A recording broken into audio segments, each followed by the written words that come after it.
Hello, welcome back to ladies planet.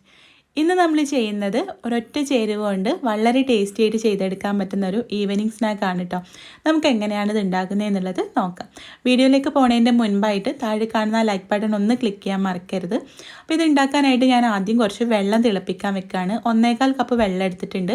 ഇതൊരു കടായിലേക്ക് ചേർത്തിട്ട് തിളപ്പിക്കാൻ വേണ്ടി വെച്ചിട്ടുണ്ട്. ഇതിലേക്ക് ആവശ്യത്തിനുള്ള ഉപ്പ് ചേർത്ത് കൊടുക്കുക. ഇനി ഇതിലേക്ക് 1.5 ടീസ്പൂൺ മുളക് പൊടി ചേർക്കുന്നുണ്ട്.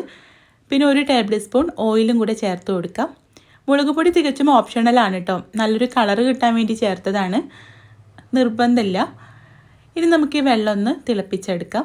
ഇത് തിളച്ച് വരുന്ന സമയത്ത് ഇതിലേക്ക് നമുക്ക് നമ്മുടെ മെയിൻ ആയിട്ടുള്ള ഒരൊറ്റ ഇൻഗ്രീഡിയൻറ്റ് ചേർത്ത് കൊടുക്കാം. ഇതിലേക്ക് നമ്മൾ ചേർക്കുന്നത് റവയാണ് കേട്ടോ. ഞാനിവിടെ 1 കപ്പ് റവ എടുത്തിട്ടുണ്ട്. റവ ചേർത്തിട്ട് ചെറിയ തീയിലേക്ക് മാറ്റിയിട്ട് നമുക്കിത് നല്ല പോലെ ഒന്ന് ഇളക്കിയെടുക്കാം. റവ വറുത്തതോ വറുക്കാത്തതോ എടുക്കാം കേട്ടോ.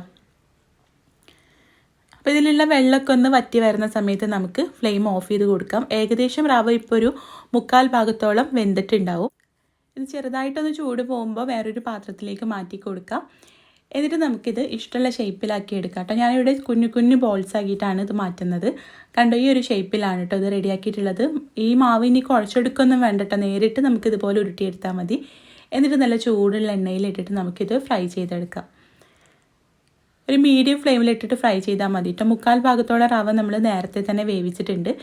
ഇനി ഒരു 1/4 ഭാഗത്തോളം ഒന്ന് വെന്ത് കിട്ടിയാൽ മതി. അപ്പോൾ അതുകൊണ്ട് മീഡിയം ഫ്ലെയിമിലിട്ടിട്ട് ഫ്രൈ ചെയ്താൽ മതി. നല്ല ടേസ്റ്റി ആയിട്ടുള്ളൊരു സ്നാക്കാണ് കേട്ടോ.